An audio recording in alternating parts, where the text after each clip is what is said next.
Hola, soy Alejandro Pujada Campos, director de estudiociudadano.cl y les doy la bienvenida a un nuevo encuentro de las entrevistas y podcasts de Estudio Ciudadano. Todas las semanas tenemos un tema distinto, a veces retomamos temas anteriores, la contingencia también va marcando la temática, la agenda, en fin, la idea es siempre poner algo que a usted le debe interesar, porque yo sé que a veces no le interesa, pero por eso estamos acá, para poner los temas que le tienen que interesar, amigo, porque si no, entonces, si no nos hacemos cargo de los grandes temas que cruzan transversalmente toda nuestra sociedad, entonces estamos un poquito mal. Hoy día me acompaña nuevamente Pedro Iturrieta Vergara, psicólogo, trabajador social, a quien saludo inmediatamente. ¿Qué tal, Pedro? ¿Cómo estás? Hola, ¿qué tal, Alejandro? Buenas tardes. Buenas tardes. Para hablar de un tema que de alguna manera se engancha con lo que hablamos en nuestra primera entrevista anterior, Pedro, que la tengo acá a la vista en la computadora, que fue sobre las expectativas post-plebiscito, lo que se esperaba después del plebiscito. Y hoy día el tema, amigos y amigas de estudiociudadano.cl, está vinculado un poco con eso, con la expectativa, pero tiene que ver más que nada con los procesos internos, lo que nos pasa a nosotros con la llamada salud mental de las personas, salud mental de las sociedades, salud mental del país, del mundo. Hemos sido, ¿cómo diríamos?, golpeados, podremos decir, por el COVID a nivel mundial. Eso genera ansiedades, genera preocupaciones, genera aproblemamiento de las personas. Luego acabamos de terminar un proceso de plebiscitario, se ha tomado una decisión, se eliminan algunas angustias, pero tal vez surgen otras, como por ejemplo la angustia de la señora Juanita, no sabe si va a ser o no va a ser constituyente, en fin. Exactamente. O los partidos de derecha preocupados porque si va a haber 25 escaños más reservados para los pueblos indígenas, que muchos acusan de que están más vinculados a la izquierda que al indigenismo, en fin, y que es una forma de hacer trampa en la creación de la nueva constitución, en fin. Un montón de temas que vamos a tocar hoy día con Pedro Iturrieta sobre la salud mental de los chilenos. Pedro, ¿cómo debemos entender, para que hablemos más o menos el mismo lenguaje, cómo debemos entender el concepto de salud mental? ¿Cómo lo enfocas tú? A ver, el concepto de salud mental, voy a usar una definición que usa la OMS, la Organización Mundial de la Salud, para después irlo acotando. Lo define más o menos como el estado de completo bienestar físico, emocional y social.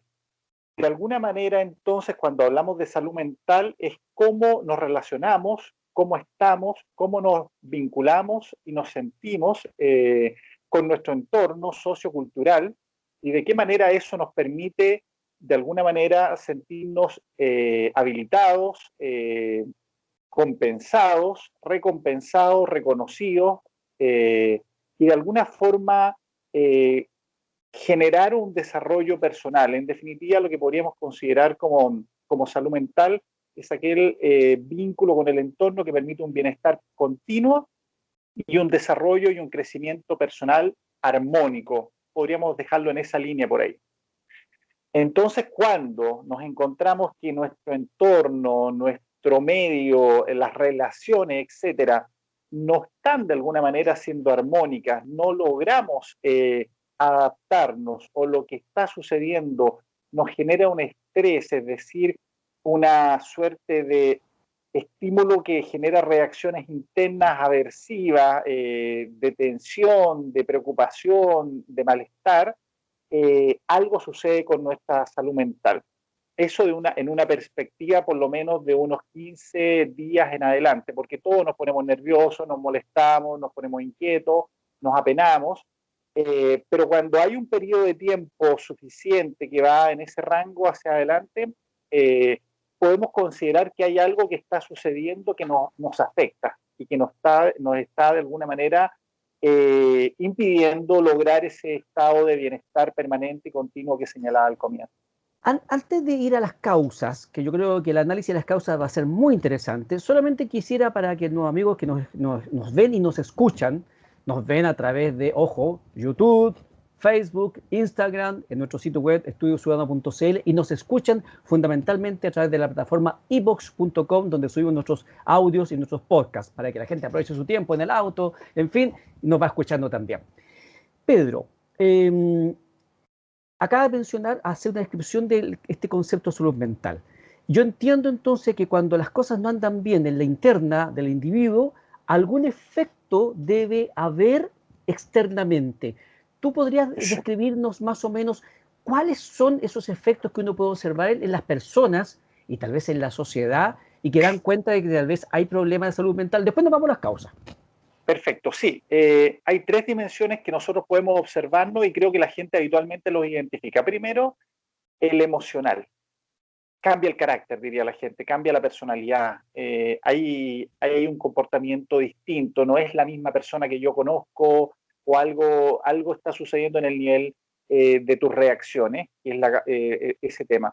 Está el tema de las conductas. Hay conductas que son más impulsivas, más reactivas, y está el tema también cognitivo, que es otro, hay problemas de concentración, donde la gente se distrae fácilmente y hay problemas donde, en definitiva, te cuesta mucho realizar o finiquitar un trabajo. Entonces, tenemos dónde nos podemos fijar para determinar si hay algún efecto en el tema de salud mental.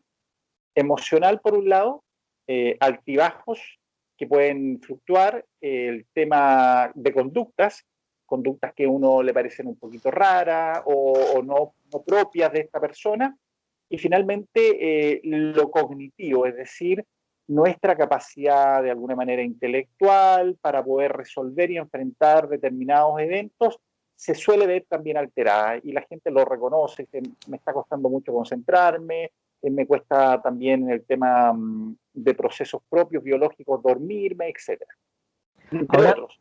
ahora, Pedro, y siguiendo un poco en esta línea, antes de ir a la otra parte de las causas, eh, ¿cómo ves tú el país, Chile, en cuanto a servicios de salud para ayudar a estas personas que tienen estos problemas? Y otra cosa tan importante como esa, detectar, discriminar si esos efectos que tú has descrito no corresponden a otras situaciones. Por ejemplo, yo te escuchaba hablar respecto, por ejemplo, de la parte cognitiva.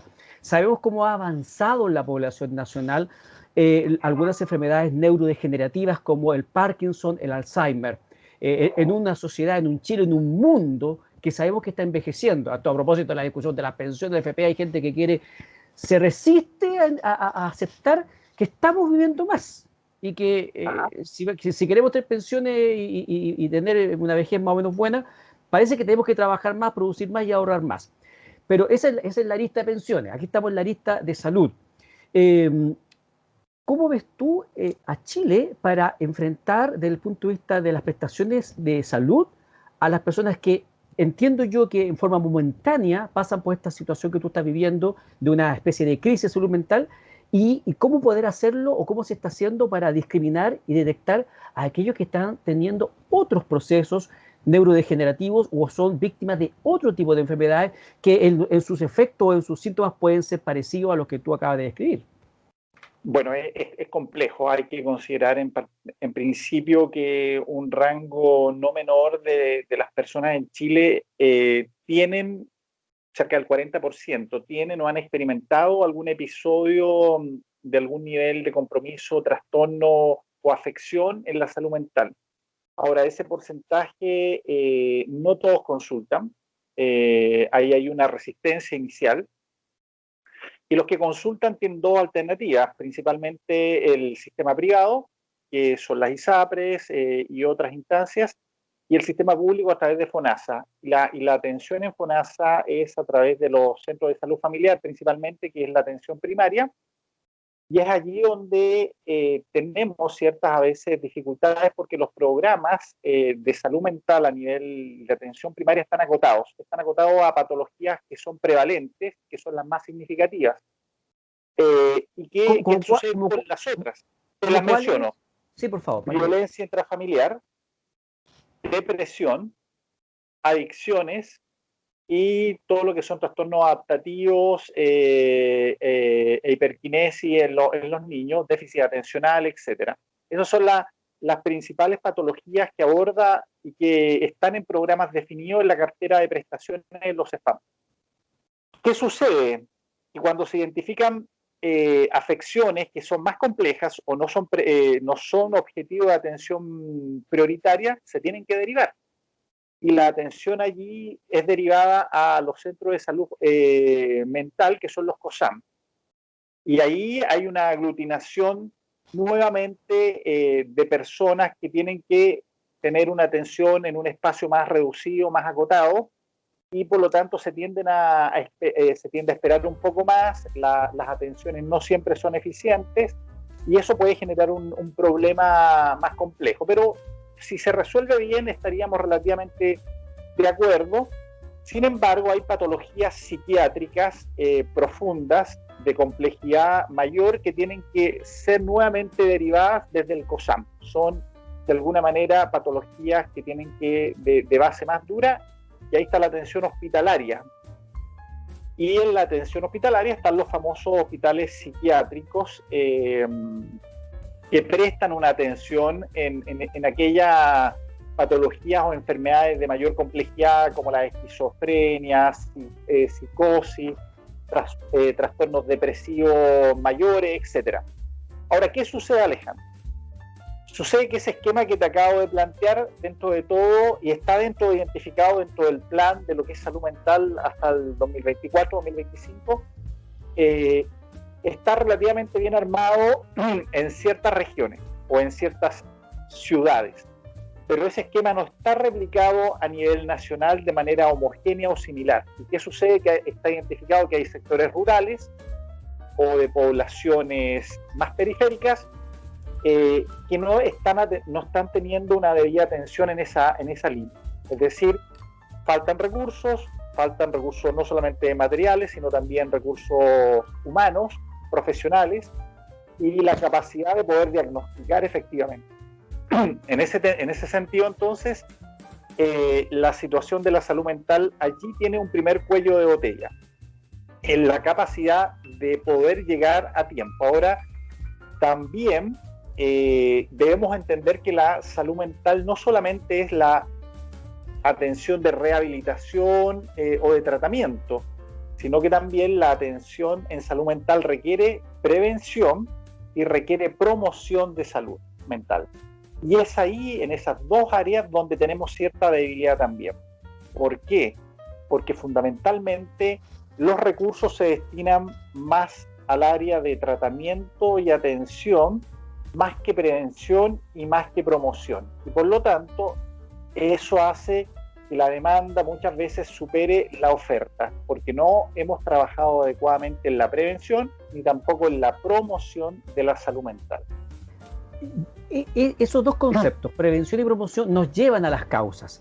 Pero antes de ir a las causas, te quiero hacer otra pregunta vinculada con tu experiencia. A mí me llama mucho la atención, usted sabe que ahora con la pandemia se ha popularizado más aún estudiar a través de Internet. De hecho, hay muchas universidades que ya estaban armando sus plataformas de Internet antes, no por la pandemia, sino que porque con las protestas y todas esas cosas ya no podían terminar los años, en fin. Exacto. Pero a mí me llama la atención, y la pregunta te la hago de la siguiente manera. Una de las primeras carreras que yo vi que una universidad empezó a dar por Internet, en los años en que la Internet tenía menos penetración que hoy día, fue psicología. Ajá. ¿Cómo crees tú que está preparado el profesional de la psicología y también de la psiquiatría, que son dos disciplinas parecidas, pero distintas? Exactamente. Dentro de este escenario que me acabas de mencionar, de que en algunos lugares parece que hay un equipamiento, una infraestructura más o menos, y está la cosa más o menos cubierta, están peleando como se puede, en otros no. Pero el profesional, el recurso humano, ¿cómo está en Chile hoy día? A ver, hay una sobreoferta en la carrera, como tú lo señalas, de psicología, que es una de las principales, digamos, como punto de partida o inicio para el trabajo en la atención, junto con otra. También hay trabajo social, terapia ocupacional, etcétera, que también se insertan y van en la línea preventiva o promocional. Respecto a lo que tú me señalas, yo diría que hay un nivel de cierta capacidad suficiente digo, en términos de lo que es el requerimiento en base a los programas. Junto con ello hay capacitaciones que tienen que hacerse anuales al respecto para poder fortalecer y potenciar eso. no querría entrar en juicios mayores, pero mi opinión es que hay una capacidad suficiente mínima para poder atender los requerimientos y acorde a los programas, acorde a los tiempos. No hay que olvidar, por ejemplo, que en el sistema público o en el sistema privado también a veces las atenciones son acotadas. Por ejemplo, en el sistema privado hasta hace poco había un tope de sesiones que tú pagabas y te eran reembolsadas, pero luego de ese tope corrías tú por cuenta propia. Entonces, los modelos de intervención, cuando tú dices me tengo que ajustar a eso, son más orientados a terapias abreviadas, que son una mezcla entre ayuda personal, orientación y una planilla o una derivación posterior con trabajo y guías que permitan que la persona logre una recuperación o una estabilidad que permita esta interacción más amigable y armónica con el ambiente. El problema viene justamente cuando pasamos a un nivel ya secundario de complejidad, y es ahí donde los recursos no están del todo desarrollados, porque la especialización para atención en patologías más críticas y también el recurso ahí de la psiquiatría son recursos derechamente escasos.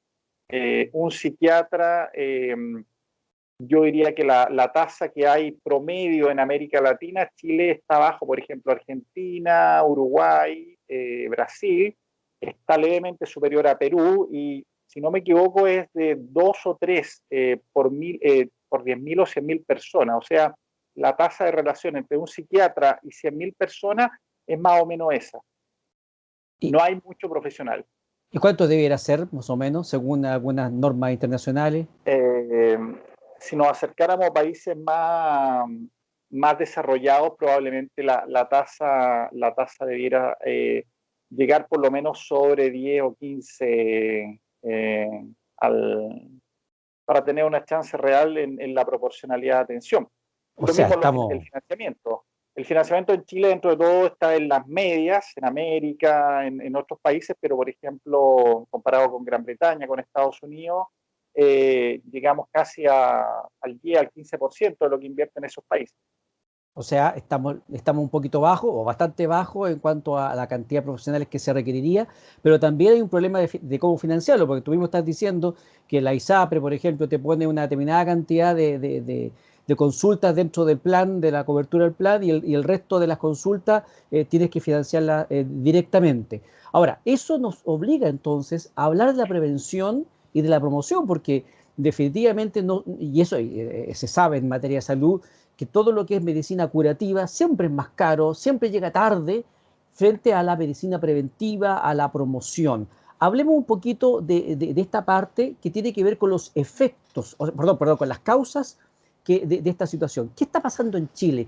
¿Qué estamos haciendo mal hoy día que estamos con un nivel de problema en salud mental que está requiriendo entonces toda esta atención que tú has descrito y que ahí tenemos algunas dificultades para satisfacerla? ¿Cuáles son las conductas, los hábitos, las formas de vivir, de ser, de interrelacionarnos que tú observas en nuestra sociedad y que de alguna manera podrían ser algunas causas malsanas de esta Ya. situación de salud mental?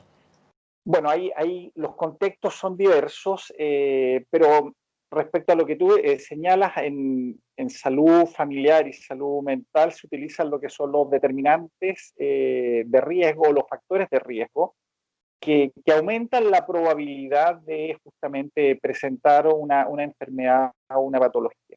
Y, por ejemplo, dentro de la salud mental, ¿qué elementos ayudan o son factores de riesgo? Hay factores de riesgo sociales, por ejemplo, vivir en una condición de hacinamiento, vivir en una condición de marginalidad, es un factor de riesgo que aumenta o agrava la condición, en este caso, de una precarización de la salud mental. El tema laboral, una exigencia laboral, una condición laboral o un tipo de trabajo específico puede ser, por ejemplo, también un factor de riesgo. Por ejemplo, en esta área laboral te señalo que donde hay mayor prevalencia de licencias médicas en salud mental en Chile, concretamente en aquellas donde hay interrelación o atención de público, comercio, retail, profesores, funcionarios de la salud o funcionarios públicos que trabajen en interrelación directa con un público que va, demande, pida, exija, etcétera, y que está sujeto a evaluaciones, calificaciones, todo este modelo a veces muy draconiano que los exige y los lleva a un nivel respecto al estrés laboral que supera, digamos, la capacidad de respuesta y que eso finalmente redunda en un conjunto de enfermedades que se van manifestando, desde el trastorno del sueño hasta una irritabilidad o hasta una depresión, trastorno del ánimo que puede terminar en depresión, etcétera. El año 2019, que ya venía en tendencia, las licencias de salud mental en el ámbito laboral fueron la primera causa de presentación o de excusa de enfermedades. Un poco más abajo venían las osteomusculares y más abajo aún venían ya las enfermedades relacionadas con los accidentes laborales, que eran, digamos, la guía tradicional de los problemas laborales. Ahora, ¿qué otros factores más? Factores relacionales, dinámicas vinculares, por ejemplo, dinámicas relacionadas con el vínculo familiar o de pareja, que muchas veces lo vemos, maltratos, formas, relaciones un poquito abusivas, agresivas, tóxicas, que llaman algunos, entre la madre y los hijos, entre la pareja entre la pareja, hombre-mujer, mujer-hombre, sumado a otros eventos que se van sumando como factores de riesgo en las vinculaciones con grupos ya, por ejemplo, que puedan ser grupos delincuenciales, pandillas, situaciones de abandono. Del otro indicador es el tema escolar, mal rendimiento, problemas de acceso escolar o continuidad o adhesión escolar, está muchas veces vinculado a posteriormente una condición o una actitud que entra, digamos, dentro de lo que son las patologías antisociales, etcétera. El tema de ansiedad, el tema de las relaciones de expectativas de imagen, que nos llevan a un efecto en la autoestima y que impacta mucho sobre todo en los jóvenes, los adolescentes, y ahí tenemos todos los trastornos alimentarios, desde la bulimia, la anorexia, la obesidad también como un factor de riesgo que tiene que ver con pautas alimentarias que no son bien manejadas. En definitiva, hay un conjunto de elementos integrales que tienen que ver con el hábitat, con el entorno, con el tipo, con el espacio donde te desarrollas, con las vinculaciones familiares y también con el grupo y el entorno de conocidos, que van haciendo y van facilitando por un lado o van afectando el desarrollo adecuado en la salud mental de las personas. El trabajo es uno de los principales. Yo destacaría el trabajo. Precisamente te quería preguntar sobre el trabajo, porque tú mencionas situaciones de atención de público. Yo siempre digo, y para los que me conocen, yo trabajo en ODECU, que es una organización de consumidores, y doy charlas dentro del año. Bueno, este último año no he dado ninguna charla porque eran todas presenciales, todavía no estamos haciendo charlas virtuales. Pero mira, una cosa que yo siempre le repito a las empresas, que atender público o atender a una persona que viene a hacer un reclamo es una gran oportunidad. Es una oportunidad de resolver un problema y de aprender y de corregir entonces procesos. Eso que suena tan fácil, yo observo que cuesta tanto que las empresas lo pongan en práctica, y parece que la primera línea, usando esta palabra, esta frase que me gusta muy poco en realidad, porque me recuerda a los violentistas y a los que han tratado de destruir este país. La primera línea, precisamente, la atención de público, son el tipo, la señorita que está en el call center, y recibiendo el llamado del cliente que no le llega su pedido de Falabella, que lo pidió hace como 3 meses. Entonces, ¿qué observas tú que se están haciendo más las empresas que están provocando entonces que hayan ciertas personas que estén pagando un costo, que a la larga también, si uno también lo ve desde el punto de vista financiero, económico, un costo que pagamos todos, porque esa persona más tarde que temprano va a tener que pedir una licencia para dejar de trabajar, esa persona va a ocupar servicios médicos, en fin, entonces hay todo un costo económico, que es como cuando yo le digo a la gente, oye, estás enfermo, estás resfriado, quédate en la casa, porque existe la posibilidad de que te enfermes más, de que enfermes a tus compañeros, y eso económicamente tiene costos mayores. ¿Qué observas tú que está pasando en el ámbito laboral? Los jefes, los gerentes, los terribles jefes que se les llama muchas veces, las empresas, ¿qué están haciendo mal que deberían hacer mejor para empezar a descomprimir esta situación, donde hay gente que está pasándola muy mal por hacerse cargo de situaciones que seguramente no tiene cómo resolverla porque las órdenes vienen de arriba. Exacto. Ahora, mira, justamente la pregunta es muy buena, Alejandro, y vamos directo al tipo de enfermedades. ¿Cuáles son las enfermedades, por ejemplo, más prevalentes? Depresión y ansiedad, justamente que tiene que ver con lo que tú decías. ¿Cómo logras resolver algo cuando las herramientas o las alternativas, en definitiva, no son las suficientes versus las expectativas tanto de la jefatura o de los mismos usuarios que te están demandando? Imaginémonos a alguien que trabaja, no sé, en un call center, en alguien que está atendiendo público permanentemente.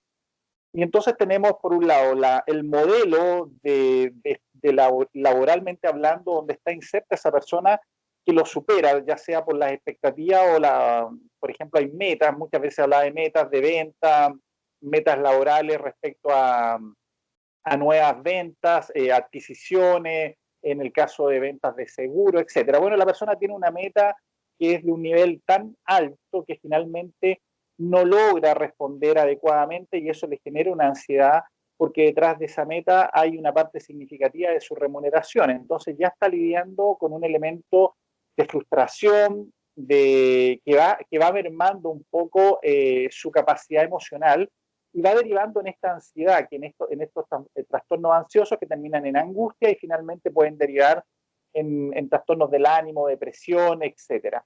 O en este comportamiento que se está dando mucho, que es una suerte de fobia laboral, es decir, el trabajador comienza a sentir que llega el fin de semana y se alegra, se entusiasma, sale, pero a medida que pasa el sábado, llega el domingo y ve que se acerca el día lunes, comienza a sentir malestar, dolor de cabeza, le duele un poco la guarita, no sé, hay nerviosismo, y es toda esta sensación de tener que volver a esta maquinaria tan adversa de pronto. La jefatura, los estilos de liderazgo en Chile, curiosamente, identifican que los estilos de liderazgo en Chile, los participativos, los democráticos, los más, de alguna manera, horizontales, no son los de mayor prevalencia, sino que son liderazgos más bien más directivos, un poquito más autoritarios, y eso también en parte genera una condición de tensión, de ansiedad, y nuevamente vamos repitiendo la maquinaria. Habría que ver cuáles son los estímulos finalmente y el ambiente que está desarrollando esta empresa para determinar también por qué sus trabajadores se están sintiendo de esa manera. Entonces, el ambiente laboral a veces no es el óptimo, el nivel de relación. Estamos viendo que hay tipificaciones ahora más actuales, por ejemplo, de acoso, derechamente hay maltrato laboral y hay acoso sexual en ocasiones. Entonces, hay elementos que se van añadiendo. Sumado a eso, tenemos las labores extras que tienen muchos trabajadores. Justamente en estas áreas que mencionaba hay muchas mujeres. Y las mujeres, aparte de tener este trabajo, tienen que asumir otras labores que es la doble presencia, tienen que preocuparse de que en la casa esté todo en orden, de por lo menos de que hayan condiciones mínimas con los hijos, de probablemente hacer las compras, etcétera. Y eso también genera una tensión, una ansiedad, y va generando finalmente un desgaste que también no ayuda a tener la mejor de las condiciones. Entonces, los modelos, yo diría, que tenemos hoy día de trabajo laborales, finalmente probablemente están más enfocados en el servicio, en algunos casos en la prestación, en el requerimiento que hace el cliente, pero no en el llamado cliente interno, que es el funcionario, el trabajador. Entonces, allí, por ejemplo, es importante evaluar con pautas tempranas cómo está el ambiente. Y hay pautas que se aplican, por ejemplo, las mutualidades que podrían jugar un rol importante en el mundo laboral, tienen herramientas como el ISTAS 21, que es un instrumento de evaluación y de poder detectar, de detección de factores de riesgo de manera temprana para poder realizar un plan de trabajo con los funcionarios, tanto públicos como privados. Entonces, quizás lo que hay que reforzar es justamente lo que tú señalabas, trabajo preventivo, a través de estas mutualidades que están ahí trabajando en eso, trabajo promocional, que eso se puede desarrollar con equipos de recursos humanos donde el funcionario tenga espacios, por ejemplo, liberados para poder tener una cierta instancia de recreación, donde hayan estímulos favorables, no solamente remunerativos, sino que también de premiación con espacio, de reconocimiento, en definitiva, que hagan más amigable el entorno donde se está desenvolviendo y también la misma política relacional entre funcionarios internos de una empresa. Yo diría que el enfoque tendría que cambiar un poco más también allí, en esa mirada. Por un lado, el servicio es prioritario, pero también quién presta el servicio, quién desarrolla el trabajo, debiera ser un foco relevante también de atención. Y obviamente todo lo que tenga que ver con ciertas seguridades o beneficios que tienen que ver con política de bienestar, remuneracionales, que vayan permitiendo que la persona tenga un desarrollo más integral y no solamente dependiente siempre del éxito o fracaso o de la exigencia, sino que también compartir en los procesos donde haya más ganancia, restringir a lo mejor en aquellos donde los procesos de venta o de emprendimiento no han sido óptimos, hacerlos partícipes también del mismo lugar de trabajo. Yo diría que hay que ir generando vínculos más amigables, más fraternos, más colaborativos que permitan aminorar un poco la sobrecarga que hoy día están teniendo los trabajadores. Mucho que ya hayas ingresado al momento de las soluciones, de las propuestas, de las ideas, porque yo siempre digo, somos muy buenos para diagnosticar, pero malos para empezar a trabajar las soluciones. Y justamente en esa línea te quiero preguntar algo que yo también lo quiero ver con el vaso medio lleno y no el vaso medio vacío, y es el teletrabajo o el trabajo a distancia. Había un proyecto que estaba ahí durmiendo con muchas cosas que duermen en el Congreso. Así es. Y después de 40 años sale con que ahora sí vamos a trabajar. Vamos a hacer la nueva constitución, entonces vamos a solucionar todo el problema, lo que no hemos hecho durante 40 años. Ya. Ahí pasé mi aviso personal. Entonces, a lo que quiero llegar es lo siguiente, Pedro.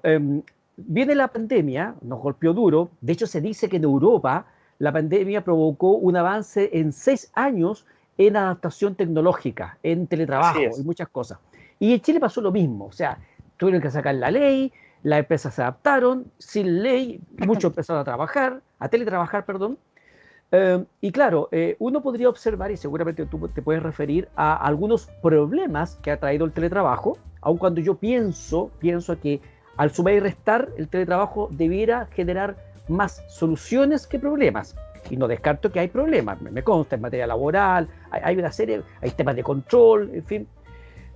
Pero junto con el teletrabajo, que creo que es un factor muy importante, me gustaría que te refirieras a cómo el teletrabajo ha impactado negativamente seguramente y tal vez positivamente, y cómo podría seguir impactando positivamente, pero también mezclado con otros elementos, algunos de los cuales tú has mencionado, y es algo de que a los que me siguen en redes sociales y que he estado en distintos medios también, yo años llevo insistiendo en el cambio de los horarios de ingreso y salida tanto de los trabajadores como de los estudiantes. A mí siempre me pareció una barbaridad, una locura, que todo el mundo se levanta a la misma hora, todo el mundo llega al trabajo y al colegio, a la universidad a la misma hora, y saturamos todo, las calles, el metro en Santiago, saturamos las vías, y después en la hora intermedia andan los colectiveros chocándose unos con otros porque no hayan a quien llevar.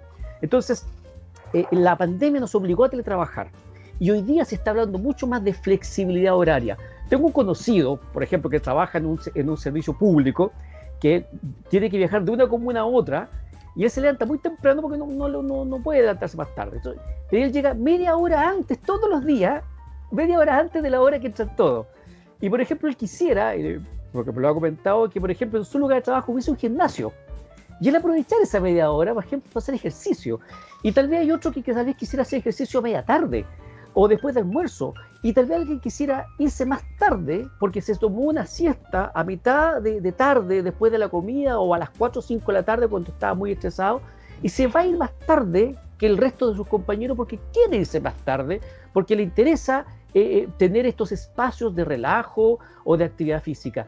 ¿Cómo ves tú este cúmulo de ideas que te he tirado aquí a la palestra, Pedro, como una alternativa para cambiar también el concepto de empresa, hacer un lugar más sociable, más fraternal, si tú quieres, pero no solamente la empresa privada, sino que también la empresa pública? Porque yo creo que también el empleado del Estado también tiene hartas falencias, ¿o no, Pedro? Absolutamente, el Estado siempre va un poco más rezagado, no solamente a veces en lo remunerativo, sino también en la actualización de las normas, en toda esta incorporación de flexibilidad. Tenemos un Estado muy rígido y por lo tanto le cuesta un poco sumarse rápidamente y velozmente a estos cambios que está provocando la pandemia, pero que ya venían de la mano con la innovación tecnológica, la robótica, la automatización y todo eso.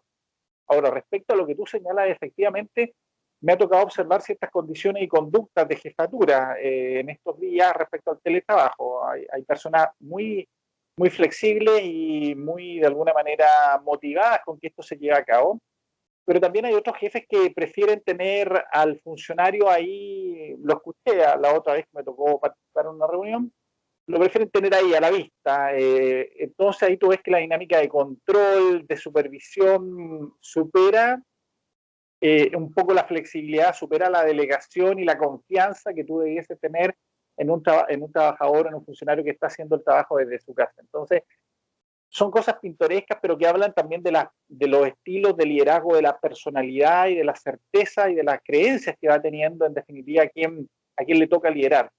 Yo soy partidario también de lo que tú señalabas, que las empresas incorporen, no solamente las públicas, sino las privadas, sino que también las públicas, la flexibilidad horaria. En algunos casos se logra dar y hay posibilidad de negociar horarios de entrada distintos, horarios de salida distintos. Hay programas relacionados con la incorporación de pautas saludables, de alguna manera de cápsulas de actividad física, de jornadas orientadas al autocuidado, pero creo que falta demasiado todavía, puesto que se suele llegar un poco tarde siempre, y nuevamente volviendo al tema de salud mental, en el caso de salud, por ejemplo, y educación, es donde mayor prevalencia hay de un síndrome que se llama el burnout, que es el literalmente estar quemado, fundido, una vez de un periodo de tiempo de trabajo continuo en un área determinada. O sea, gente que comienza a trabajar en salud o educación por un periodo de tiempo superior a los 15 años, por ejemplo, va a tener cierto nivel de riesgo mayor que otro que esté haciendo otro tipo de trabajo en otras áreas. Entonces, al respecto, ¿qué se está haciendo? Los datos ya están, como tú lo señalabas, tenemos los antecedentes empíricos, los estudios, pero vemos que no se avanza demasiado, que hay cierta lentitud al respecto en un área que es tan significativa, por un lado, como la salud y como la educación. Pero se abren oportunidades y es ahí donde hay que ver siempre el vaso medio lleno y la opción está abierta. Yo creo que hay que tomar las alternativas y ahí viene el tema de quiénes gestionan, quiénes administran y también de los mismos funcionarios. Para eso también están las organizaciones, las asociaciones y todo que puedan, yo creo, buscar elementos que vayan en esa línea también. Pedro, a propósito de este concepto que acabas de mencionar, el burnout, que es estar quemado, ¿no habrá muchos quemados, no habrá muchos quemados en la administración pública? Conversando Sí. con otro invitado estos días me decía, oye, mira, hay que hacer un plan de retiro, ¿ah? De gente que tal vez ya está hasta arriba, que ya no da más, que tal vez lo que quieren y tal vez lo que se merecen es los años para descanso, los años para hacer el hobby que tal vez, o la entretención, o la vocación que nunca pudieron desarrollar porque tuvieron 20, 30 o 40 años haciendo lo mismo. Yo la verdad tengo una admiración, un respeto, pero también me da un terror esa gente. Yo no podría hacer lo que hace esa gente de 20, 30, 40 años haciendo lo mismo. Afortunadamente en mi vida he tenido la posibilidad de hacer cosas entretenidas, lo que hago me gusta y creo que eso es muy sano desde el punto de vista mental, o sea, no levantarse con esta situación de que el día domingo en la noche o el lunes en la mañana estás con una angustia, no porque inicia una semana muy complicada. No, ¿qué piensas tú respecto del aparato público? ¿Habrán algunos niveles de ansiedad, de presión mental, que tal vez como parte de la solución, no la única, porque tú acabas de decir, hay que tratarlos médicamente también, pero una forma tal vez de liberar esta presión es definitivamente dar espacios para retiros voluntarios a través de planes organizados desde el Estado para que no tengamos esta gente haciendo una pega mal hecha porque sencillamente no la motiva? Efectivamente, yo siento que por un lado la motivación, las expectativas de logro, que son las que merman finalmente en estos espacios a veces donde hay mucha frustración, donde hay mucha demanda, requieren por un lado la prevención y la promoción que hemos hablado, pero también justamente planes que sean eficientes, atractivos para lograr el objetivo buscado y poder realizar un egreso a lo mejor en un momento donde las personas puedan realizar también otras iniciativas, otras actividades. Actualmente hay algunos estímulos, pero están más bien aparejados ya a la vida terminal del funcionario, ya cuando van a cumplir los 60 años, que es la edad normal de jubilación, o los 65 en el caso de los hombres, que tiene un nombre que son el incentivo al retiro. Yo creo que efectivamente podría ser una alternativa atractiva, más allá de la vía más coactiva, que a veces también se intenta y se logra, y una manera también de demostrar un poco de gratitud con aquellos funcionarios que han trabajado y se han desempeñado en situaciones críticas, cuando lo ameriten, obviamente, porque hay otros casos que son ejemplos de motivación, de creatividad, de innovación, no obstante que están insertos en condiciones bien adversas o en núcleos de pobreza muy dura, etcétera. Sí, me parece que es la vía de justamente nuevamente volver a lo que planteaba anteriormente, de enfocarnos tanto en los objetivos institucionales como también en los que hacen posible esos objetivos y esas tareas institucionales, en el cliente, en el funcionario propiamente tal, en el cliente interno en este caso. El cliente interno. Para ir cerrando esta conversación, esta grata conversación que he tenido con Pedro Iturreta Vergara sobre la salud mental de los chilenos, dime, Pedro, dos cosas. La política está en todo. Salimos de un plebiscito, estamos iniciando un proceso de creación de una nueva constitución. ¿Cómo ves tú la salud mental de los chilenos en materia política? ¿Estamos discutiendo con altura de mira? ¿Hablamos sanamente? ¿Estamos sencillamente, como dicen por ahí, de la abundancia del corazón? Habla la boca o las palabras, estamos tal vez con un corazón lleno de ira, de molestia, y eso lo estamos transmitiendo a través también de las redes sociales, que se han convertido en espacios de interacción a veces muy agradables. Yo he conocido muchas personas muy agradables como tú a través de las redes sociales, y también me he topado con gente que hay que bloquearlo inmediatamente porque inspiran mucho terror, mucho odio, en fin. ¿Cómo está la salud mental de los chilenos en materia política, en la capacidad de diálogo? Yo diría que para partir genéricamente en la dinámica relacional, creo que estamos un poco al debe.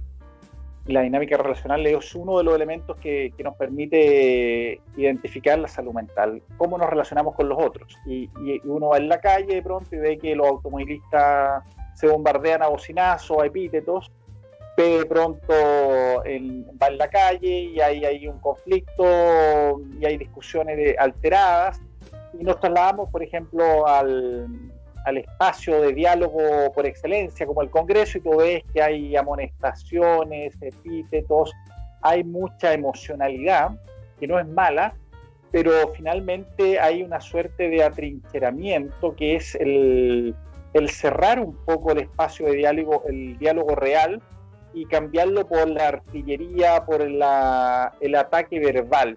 Entonces, ¿qué es distinto? Cuando tú dialogas, tú estás disponible para escuchar razones y fundamentos del otro, y cuando, por el contrario, tú haces del discurso una vía de agresión, de violencia, lo que haces no es estar disponible para escuchar al otro, definitivamente es ver cómo debilitas al otro, cómo lo agredes, cómo lo descalificas, y en definitiva cómo lo aminoras. Y en los últimos días no hemos estado exentos. Hoy día el mismo diputado Silver decía literalmente, este es un golpe al mentón al sistema de las AFP. La diputada Giles decía, ganamos esto que es un derecho, pero ahora vamos y sacamos al ministro del Interior, ahora vamos por Briones. Entonces, cuando tú vas viendo esa dinámica, de pronto una lógica de la depredación, una lógica de la depredación del enemigo. Es una lógica de conflicto, de animadversión, de confrontación, con una retórica violenta, en definitiva. que puede ser, bueno, la antesala de finalmente de la concreción material, que fue lo que vimos y lo que conversamos la vez anterior en el 18 de octubre del 2019.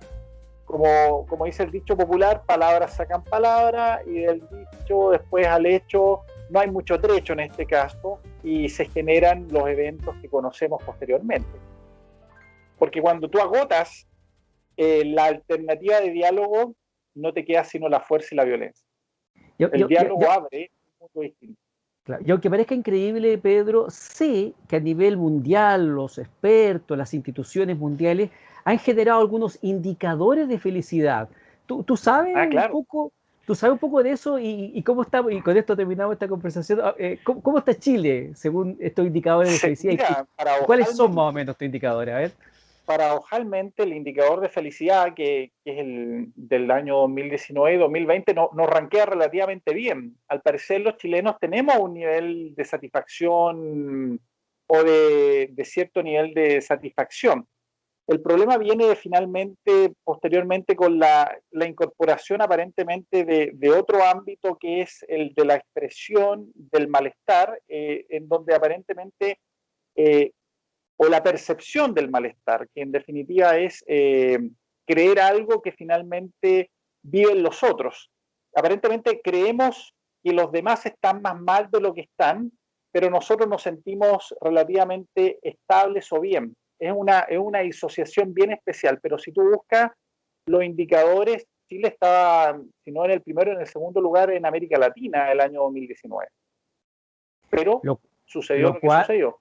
Lo cual nos pone entonces en una reflexión que la vamos a dejar para otro momento, pero que tiene que ver un poquito con valorar lo que tenemos. Yo siento a ratos que el discurso que se ha instalado es de que todo está mal. Yo he tenido algunas conversaciones con gente, por ejemplo, que se queja por el problema del agua y han instalado el tema de que el agua tiene que ser un bien nacional de su público. Bueno, de hecho lo es hoy día, hasta el día de hoy.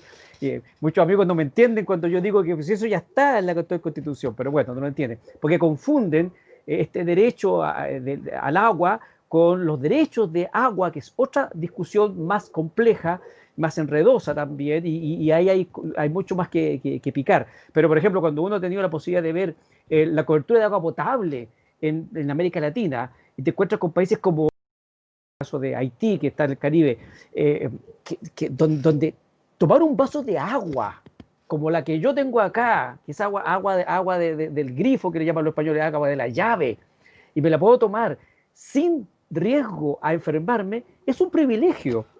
Y Chile de repente siente que no valoran eso y muchas cosas más. Las carreteras, que han salido carísimas, o sea, si tú me dices que las carreteras son caras, claro que han sido caras, pero las tenemos, ¿ah?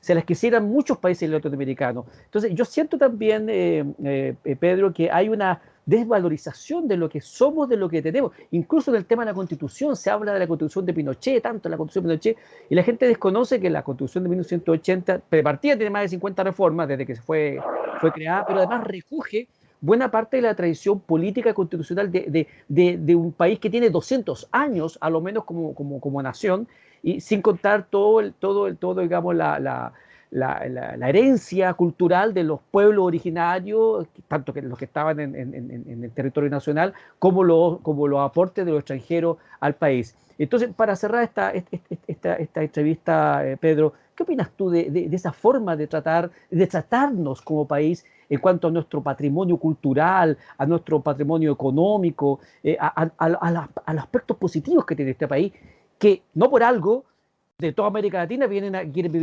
venir a vivirse a Chile? O sea, yo no veo a nadie que se quiera ir a vivir a Bolivia, a Uruguay, a Perú, a Ecuador, menos a Venezuela.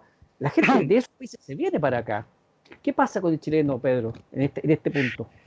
Es un punto complejo porque justamente hay una disociación, hay una escisión directamente, como te digo, si tú revisas o cualquiera de nuestros amigos que escucha esto revisa el indicador de felicidad, va a descubrir que Chile está dentro de los países de con mayor indicador o índice de felicidad. Pero por otro lado está este juicio en base, como te dije yo, a una percepción, a una creencia en definitiva, respecto a eventos y hechos que de alguna manera se generalizan y que me terminan haciendo convivir en un mundo bastante complejo, porque yo disfruto del sistema, accedo al agua potable que tú dices, transito por las carreteras, tomo el metro, el 80% de los chilenos tiene acceso en un sistema de salud pública que puede ser mejorable de todas maneras. Estamos debatiendo, y lo conversábamos al comienzo con el tema de las pensiones, que Chile tiene la segunda, la expectativa de vida, la expectativa más alta, la segunda expectativa más alta en América Latina. Y te comienzas a dar cuenta que esos logros no son gratuitos, sino que detrás de eso hay trabajo, hay instituciones, hay organización y hay esfuerzo, y están ahí a la vista. El tema del agua, el precio, el cobro del agua potable, para ser más directo, salió hace poco también, y Chile es uno de los latinos.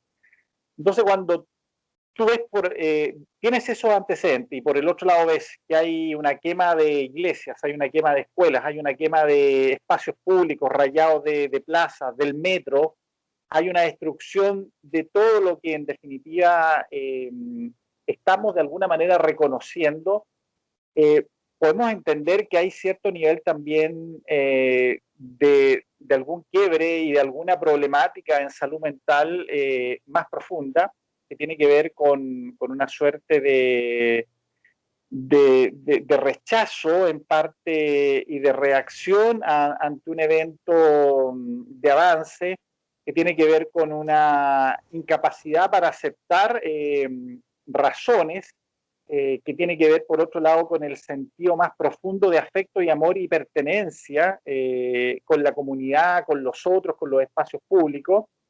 Y eso nos lleva derechamente a patologías que son muy fuertes, mencionarlas acá, rasgos de personalidad que tienen que ver con psicopatía, trastornos o rasgos antisociales, rasgos oposicionistas, y una ideación también autodestructiva.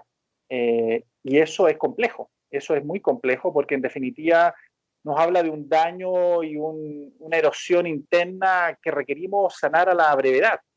Y para ello también debe haber un llamado a nuestros líderes. Y lamentablemente nuestros líderes aparentemente no están muy interesados en sanar, sino que están a veces aparentemente más preocupados en mantener y profundizar esas pautas y esas conductas que he referido con alguna generalidad, pero que son dañinas no solo a nivel familiar. La violencia no es solamente dañina cuando un hombre agrede a una mujer y la asesina.